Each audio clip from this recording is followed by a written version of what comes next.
Hello, Buddhas. Today we are going to talk about why you are not manifesting.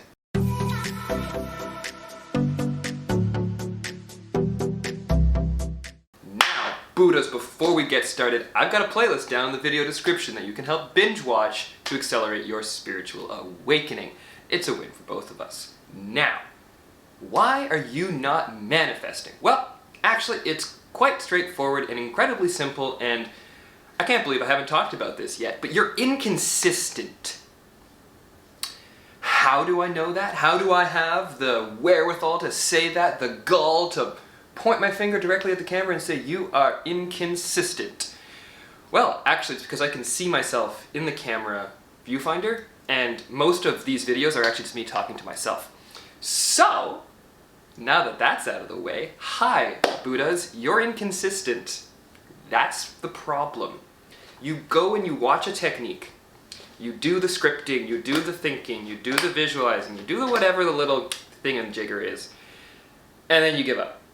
I know, I've been there, I've done that, I've gone through so many different, do this technique in order to manifest. If you write the things with this and you draw a circle on it and then you put lines and stuff, it'll be great. And if you write stuff on this and you do a thing with it and you burn it and then you'll have it. And I get it. Maybe all of that stuff has already worked and I just need to work on the time. Maybe if you do something once and you believe it and you completely forget about it, in a year, boom, on that same day you might just have it fall into your lap. Maybe. I'm not saying that that does not work, Buddhas. But consistency is absolutely key and fundamental when your intention is to upgrade your life. We are not just here to be like, oh yeah, it'd be nice to have a sports car, cool, but then I want to go back to my 9-to-5 job. We're not just here because it would be nice to live in a really big mansion, fancy house, but I want to have to clean it all day. We are not here to be like, yeah, loads of money would be great, but I don't care about the rest of the planet.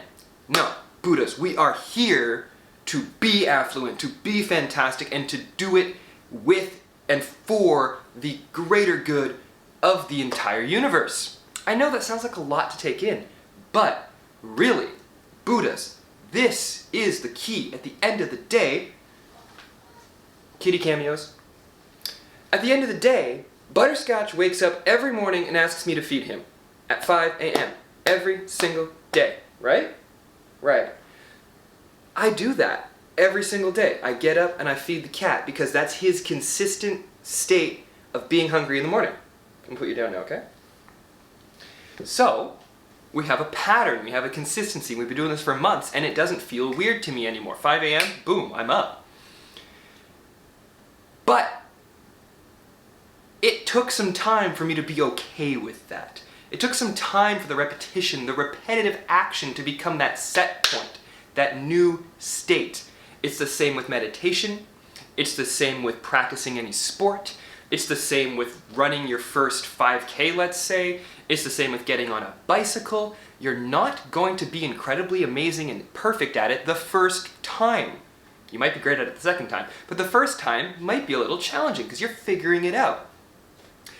Repetition, however, gives you that opportunity to figure it out, and then to learn, and to figure it out, and to learn, and to figure it out, and to learn, and to rinse and repeat, and to continue that cycle so that you are on the optimal path to getting what you want. And another way of looking at this, Buddhas, is let's say there is this omnipotent universe that you're trying to work with, which I do believe to a certain extent.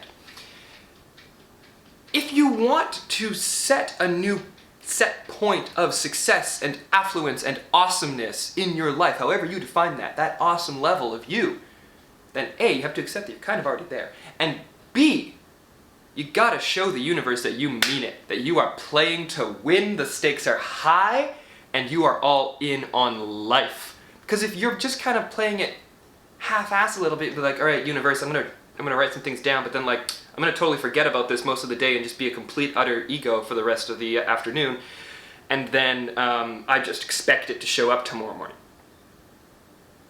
Again, Buddhas, that might work. I'm not here to tell you in any way that anything is impossible ever, because I don't think that word actually exists. It's a logical fallacy.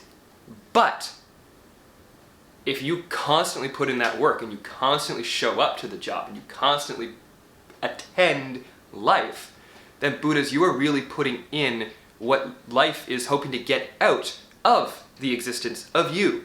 And that sounds like a little bit of a roundabout way of explaining it, but it's absolutely paramount that you understand that what you put into your life is what you will get out. And if you are consistently doing small actions, the meditations, journaling, writing down dreams, thinking big thoughts, loving yourself and others, and taking that positive attitude, taking the opportunity to review if you had a negative attitude to something and being like, all right, negative, how could I do better? Okay, we're good, move on. Not to dwell. Taking those little steps every single day, Buddhas, and you can build on that list too. It's not something you have to start with doing the whole list right away. But that's where you start to really grow that inner peace, that inner strength, that inner kingdom that is heaven. And when you get to that point where you're starting to understand that this stuff is working, you start to feel as excited as I do, and you realize that this is all why you're meant to be here, and this is the greatest journey you've ever been on. And Buddhas, please, share down in the comments below, after liking, commenting, and subscribing, of course, how your daily actions are impacting your reality. Because I would really like to know if there's something that you do every day that we can share with others that's going to really help elevate all of us together. So Buddhas, remember, at the end of the day, the one thing, the most important thing that you can do every day that is absolutely paramount is to love yourself.